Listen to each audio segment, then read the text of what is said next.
Bonjour à tous, voilà, je fais cette vidéo en fait pour vous présenter le marteau pilon en détail, puisque j'ai fait une vidéo précédente en ayant que pour but de vous présenter ma forge, enfin la forgerie, on va dire l'atelier de forge. Donc là, je vais vous présenter en détail comment j'ai fait le marteau pilon. Parce que ça m'a pris quand même 3 mois pour le faire en tâtonnant, en essayant différentes façons, différentes choses et il n'est pas fini. Il faut que je l'améliore. Je pense que ça sera prochainement fait, puisque j'ai des petites idées et donc ils seront mis en pratique assez sous peu, vu que à l'heure actuelle nous sommes en confinement pour le coronavirus. Donc j'aurai le temps de bricoler. Voilà, je vous le présente tout de suite. Alors voilà, ici on a donc le marteau pilon. Donc c'est une masse de 4 kilos. J'ai créé donc une ossature en bois, donc un poteau ici, au fond, avec au bout de la masse, j'ai traversé une tige filetée, j'ai mis quand même un tube autour de la masse pour le protéger au niveau des frottements. J'avais pas de roulement, donc j'ai mis ça.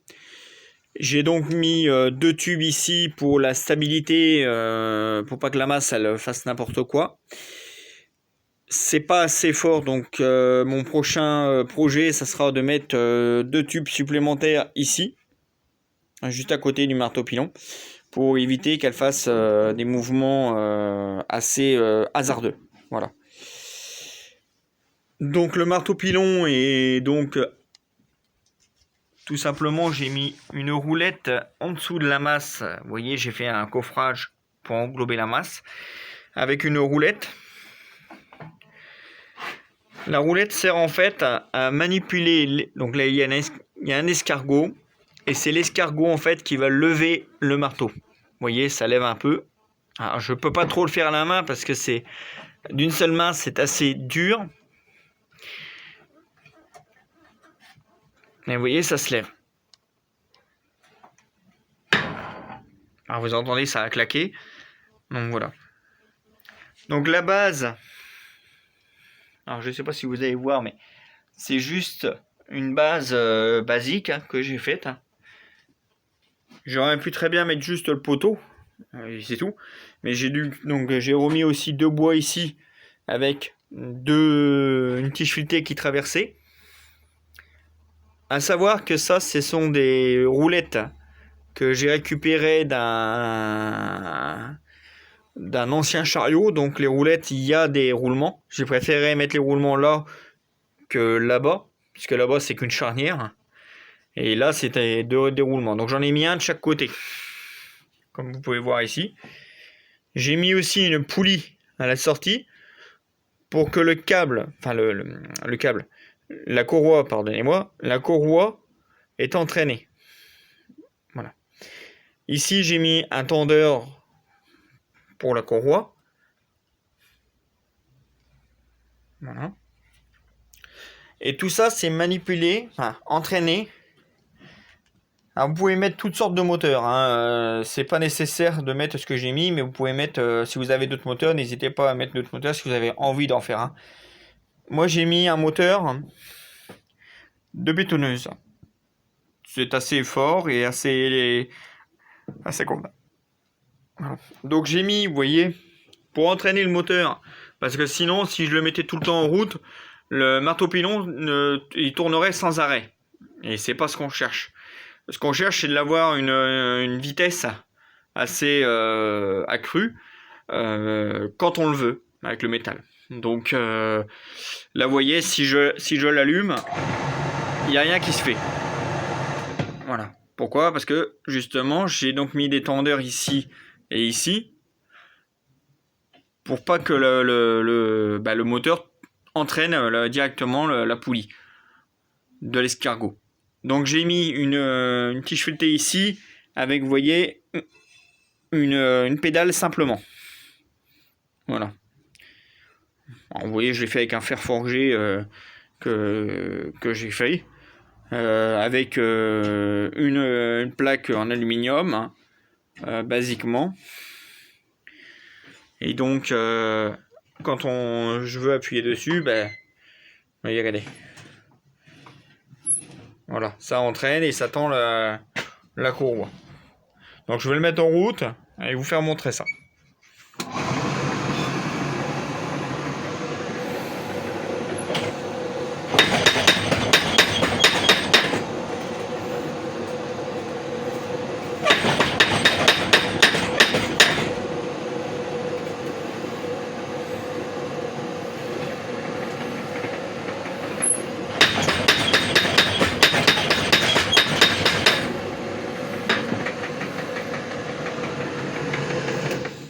Alors vous voyez, c'est assez...